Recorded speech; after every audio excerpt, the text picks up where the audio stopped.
Yes, again, alright mga minamahal, Alicia ninyo, nagbabalik muli para sa ating panibagong video. So, talaga nga namang mapapakanta na lang itong si Senator Ronald Bato de la Rosa ng Panapanahon ang pagkakataon, maibabalik pa ang kahapon. Natatandaan ninyo to? Ipakita ko sa inyo O, tingnan nyo dati, tingnan niyo. Ang pangalan, Goodbye Dilima. Pero habang hawak ito ni De La Rosa, may tila lumalabas sa dulo nito. At dahil sa taranta, ang Goodbye Dilima, naiit siya niya na agad kinuha ng isa pang pulis. Inihagi sa kalsada at saka binuhusan ng tubig. Ewan ko kung merong pag-umin o what. Basta, importante, hindi tayo nasabugan. Maalala kung kadyawan nyo ako na tumakbo ako, okay lang sa akin yun. Kayo nga, tumakbo rin kayo Hindi lang naman ako tumakbo. Pati kayo tumakbo, iniwan nyo mga kamera nyo, di ba? Patas na tayo. Isang paputok na ang pangalan. Diba? Patas lang tayo. Kung dati merong Goodbye Dilima, ngayon, Goodbye Bato. Oo. Diba, mga minamahal? Okay, ngayon, paano ba natin masasabing Goodbye Bato? Eto na nga po. Sabi dito sa balita, ayan, pakita natin sa inyo.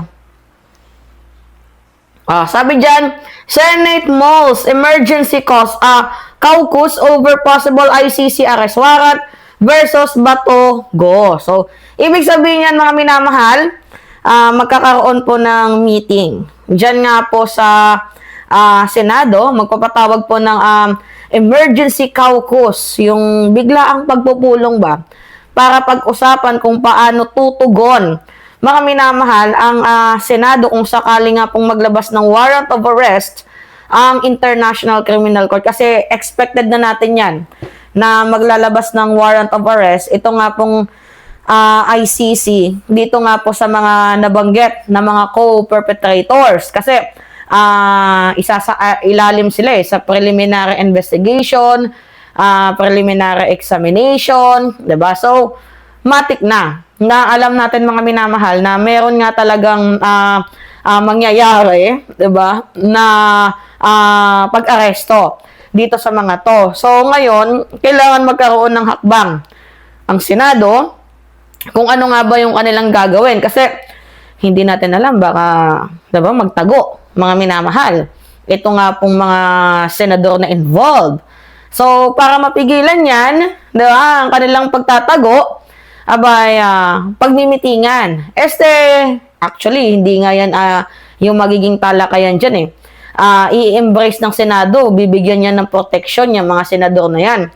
For sure, oo. Bibigyan ng Senado ng proteksyon yan si Bato de la Rosa at itong si Senator Go. Pero kahit pa man sabihin natin na may proteksyon yan, kailangan pa ding isurrender yung mga taong pinaghahanap ng international law. So anyway, mga minamahal, kaugnay po yan. Dito nga po sa mga nakasampang kaso, laban nga po kay Bato de la Rosa at dito nga po kay Senator Bongo. Oo, dito nga po sa International Criminal Court. So, sa madaling sabi, sa balitang yan, pag-iisipan ng Senado kung ano yung magiging hakbang nila. 'Di ba, kung sakaling ipahuli ng ICC sina Bato at Bongo dahil nga po sa kaso, kinalaman nga po dito sa war on drugs, 'di ba? Parang ang bilis lang ng panahon. 'Di ba, yung parang mapapasabi ka na lang na dati kinakanta nila si Dilima, kinakanti nila itong si Dilima like Jonel, 'di ba? Sinisira nila yung pagkatao ni Dilima, 'di ba? Pero tingnan nyo ngayon, yung kanilang ginagawang pang-aapi, yung kanilang ginagawang pambubuli noon, yung kanilang ginagawang paglapastanganan sa pagiging babae ni Dilima. Talagang pinagtawanan si Dilima, ni Yurak yung kanilang ni Yurak ng mga DDS, especially na nga itong mga senador na itong pagkatao ni Dilima, like parang wala silang awa, wala silang puso, 'di ba? Parang walang respeto. Pero tingnan ninyo, when karma hits you back, si Dilima hinarap ang 7 taong pagkakakulong. Tandaan ninyo, 7 taong pagkakakulong mga minamahal. Pero, hinarap niya yon hanggang sa itong si Dilima, nga po mga minamahal, ay napalaya. Diba? 3 kaso po. Diba? Acquit. First, second, and third na acquit.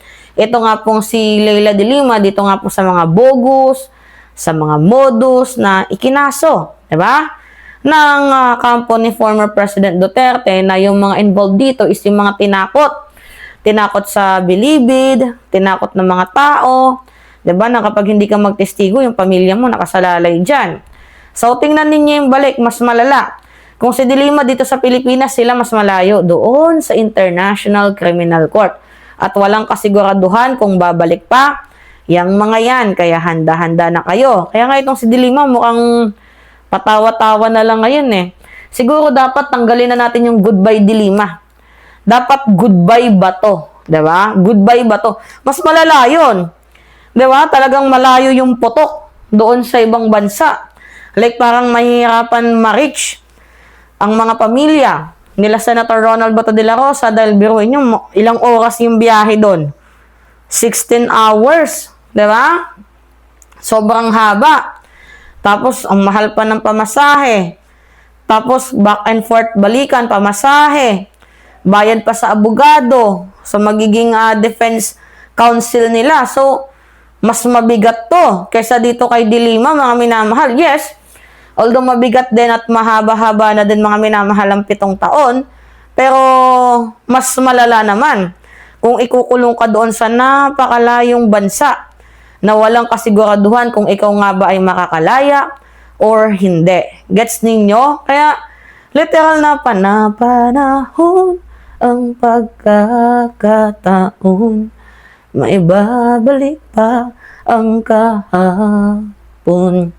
Kaya nga siguro itong si Dilima, parang nasa kanya pa din ang huling halakhak. Diba? Kaya siguro itong si Bato de la Rosa, pinag-iisipan niya na yung mga memories niya na dapat di ko na lang to ginawa. Diba? Siguro may mga flashback. Itong si Senator Ronald Bato de la Rosa, siguro feeling ko may mga pagsisisi din. Kahit papaano, I think nagsisisi din yan kahit papaano mga minamahal yang si Senator Ronald Bato de la Rosa. Diba? Nandoon din yung ano niya na sana hindi ko na lang to ginawa. Diba? Sana hindi na lang. Sana hindi ko lang to sinabi.